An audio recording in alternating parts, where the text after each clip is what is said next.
I'm Johnny Kim. I have had a career as an artist for about 14 years, the artistic coordinator of Franco Dragone's The House of Dancing Water. And then I was the assistant artistic director of Cirque du Soleil's Volta, then the artistic director of Cirque du Soleil's Totem, and then the relaunch artistic director of Cirque du Soleil's Alegria. And now I am the artistic director of Cirque du Soleil's Bazaar. I'm very honored to have been asked to be on the jury for the festival in the category of shorts, non-documentary. I first came across the Circus International Film Festival because in 2021, they featured an artist named Dina Sok in the documentary called Cirque du Cambodia. And of course, I worked with Dina on Volta at Cirque du Soleil. And so I kind of delved into it. I didn't know anything about it, was able to watch the preview of it for the world to see. And it was great.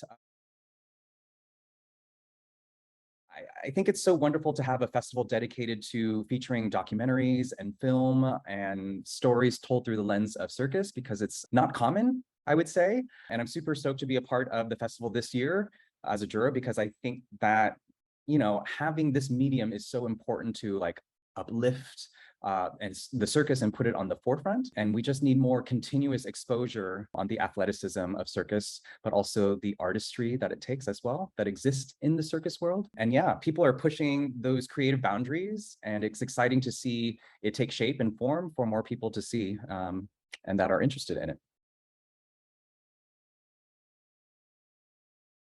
Well, I mean, if we look at what's going on in the entertainment world, it's very common to see, you know, the medium of having documentaries that feature sports, athletes around the world, Olympians, you know, then there's films and documentaries that are based off of ballet and dance and whatnot. And it's just not a common thing to see circus. So to blend the art form of whether it's a documentary or film in general, and adding in circus, I think it just continues to have some more exposure to the world of what circus can be, because I think a lot of people that don't come to see the circus have a very preconceived notion of what they think the circus is, whether it's the old traditional style, whether it's Cirque du Soleil, or just snippets that they've seen on TV. So I just think blending both mediums together is just going to have more of the circus world on the forefront that showcases, you know, all the possibilities of what circus can be instead of just an act.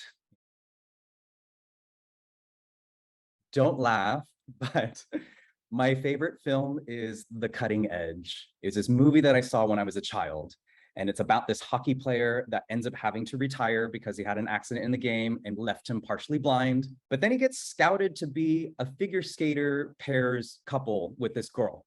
And of course, you know, he comes from this stereotype of, you know, straight man in hockey. Like, why would he dabble into figure skating? And so seeing how that developed and how he started to find a new passion in figure skating, and then, yes, of course, ultimately falls in love with this girl that he's partners with. I think it was just so great at that time as a child for me to see something go against the archetype of what is considered masculine and macho, and to come from sport into something that is still a sport but has a huge amount of artistry to it. I think it's left such an impact on my life that even thinking about it now and the amount of times I've watched it even as an adult, that film has really just resonated with me. So it's not the greatest film, it may not have the greatest acting or the greatest premise or the plot, but it's my favorite for all of those reasons, because it's kind of brought me to where I am today, as far as, you know, finding my own path, forging that way with the passion that I have, and not caring about what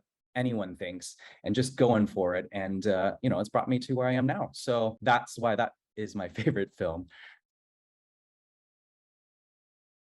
That one is a difficult one. You know, I might have to play neutral, like Switzerland, for a minute. And I say that because there's so many types of shows out there, right? Like there's a cabaret style circus show. We have things that are storytelling. We have shows out there that embark that imaginative kind of aspect where you kind of have to make your own with what you're experiencing. So there's just so many different kinds of shows out there. So it's hard for me to pinpoint. But what I can say is, my favorite shows are the ones currently that have the best transitions. I mean, we're talking like from scene to scene, you get transported without even knowing you're being transported to another act, another scene. And when it happens seamlessly and it's happening before your eyes, and it's just magical because you don't know what to expect and it just happens. And so any show that has something of that nature for me is hands down my favorite thing, because it just showcases the magic of what theater can be, and that circus in a theater is also something spectacular in itself, you know? So it doesn't always have to be in a big top, it doesn't always have to be in a resident show, but it's those transitions that kind of make you go, what just happened? That is my ultimate favorite.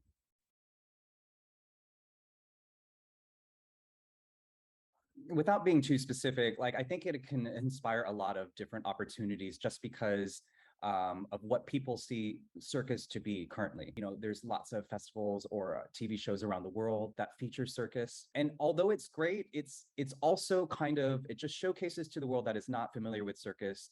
Here is an act. This is what I do, ta-da, and it's great, but there's more to it. And I think what this festival lends is it's like a beautiful way of showcasing that creativity can be endless. The realm of what people think of circus is very small, and I think it just needs more expansion.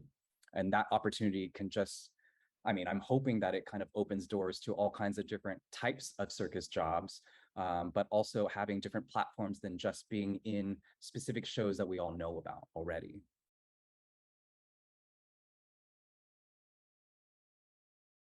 But for me, people need to tune in to see what the term circus actually means, because it's a big array of what it could be, right? It's an eclectic group of people from all around the world that are very passionate, very creative, solution oriented, and organized. And they use the collective to make change. And in this world where the politics of different Western countries have this kind of nonsense and chaos that is happening, I just want everyone to tune in to remind the rest of the world that we need to change the narrative, because the term circus is not supposed to represent chaos and disarray. It's so much of the opposite of that. And I think in tuning into this film festival, there's going to be that moment where you see so much more than what everyone's portraying the circus to be, because it's not disarray. It is art, it is beauty, it is athleticism, it is organized, it is stunning. I mean, there's so many more adjectives I could use. So tune in, come watch.